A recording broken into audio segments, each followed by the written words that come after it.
Saudara, setelah Ridwan Kamil didorong Golkar dan juga Gerindra, giliran Anies Baswedan yang dipasangkan dengan putra bungsu Presiden Joko Widodo, Kaisang Pangarep, di pemilihan Gubernur Jakarta.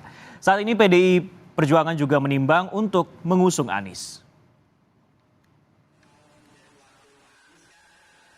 Anies Baswedan kini sedang jadi sorotan untuk kembali maju sebagai calon gubernur di Jakarta. Saat ini, Partai Kebangkitan Bangsa sudah resmi mengusung Anies. Maka PKB DKI Jakarta memutuskan dengan membaca Bismillahirrahmanirrahim, yaitu PKB DKI Jakarta memutuskan Anies Baswedan menjadi calon tunggal, yaitu untuk mencalonkan di 2024-2029 Pilkada Gubernur DKI Jakarta. Anies pada 2017 hingga 2022 adalah gubernur saat Jakarta masih sebagai daerah khusus ibu kota. Kini, ibu kota negara adalah Nusantara, sebuah wilayah di Kalimantan Timur. Pasca resmi mengusung Anies, PKB juga mendekati partai lain untuk berkoalisi mengusung Anies. Salah satu yang didekati adalah Partai Solidaritas Indonesia alias PSI, yang ketua umumnya adalah Kaisang Pangarep, putra bungsu Presiden Joko Widodo. Gayung bersambut, Kaisang menerima bila dipinang menjadi pasangan Anies yang saat ini masih berada di posisi teratas dalam survei pemilihan Gubernur Jakarta. Ya nggak masalah, saya kira itu juga baik, dan kita lihat kan juga Pak Anies juga kalau kita lihat surveinya sekarang juga yang paling tinggi. Jadi ya saya nggak masalah juga kalau nanti pun akan dipasangkan oleh Pak Anies. Keinginan Kaisang sudah diutarakan sejak Mei lalu lewat acara Bincang-Bincang di kanal YouTube.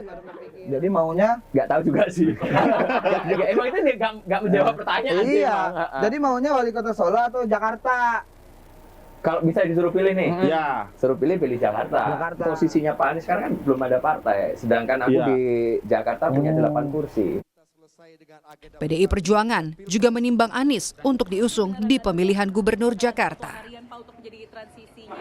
Kalau orang seperti saya, setiap pilkada itu kan tujuannya untuk menang. Betul, Pak.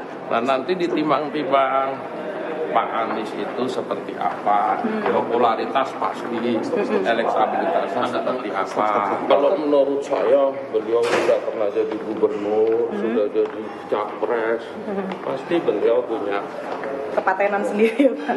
Kalau bahasanya Pak Luhut, paten. Kalau bahasa saya, beliau udah orang yang sangat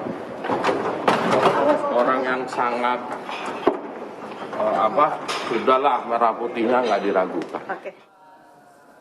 Sebelumnya, Anies dan Puan Maharani, Ketua DPP PDI Perjuangan yang juga Ketua DPR, saling mengirim sinyal untuk berkoalisi di Jakarta. Ya, nama Pak Anies juga katanya tertarik juga ya, Pak? Iya, menarik juga Pak Anies. PDIP juga menarik. Meski demikian, Anies senantiasa menyatakan masih menimbang untuk maju di pemilihan Gubernur Jakarta. Saya seperti saya sampaikan kemarin, saat ini kami sedang banyak berdiskusi, banyak tukar pikiran tentang apa langkah-langkah yang akan dikerjakan ke depan. Nah, kita tunggu aja nanti. Sama seperti Anies, Ridwan Kamil, calon lawannya di Jakarta juga masih belum memberikan penegasan bakal maju di Jakarta. Kang Emil, yang Gubernur Jawa Barat 2018 hingga 2022, baru mau memastikan pada Juli mendatang. Bulan Juli lah. Tapi kalau soal pilkada, Bapak sudah bulat di Jakarta, Pak? Juli itu masih ketua umum pada diskusi. Gitu ya? Saat ini, Ridwan Kamil sudah mendapat surat tugas di Jakarta dan juga di Jawa Barat dari Partai Golkar. Sementara Gerindra sudah menunjuk Ridwan Kamil yang diusung di pemilihan Gubernur Jakarta. Jakarta, meski tak lagi jadi ibu kota, masih menjadi magnet politik dan ekonomi utama Indonesia, sehingga persaingan politik tetap sengit karena jadi barometer politik nasional. Saat ini, masih ada 5 partai yang punya kursi di DPRD Jakarta yang belum menentukan siapa yang diusung di Pilgub Jakarta. Termasuk Partai Keadilan Sejahtera peraih kursi terbanyak di DPRD Jakarta 2024 hingga 2029. Tim Liputan, Kompas TV.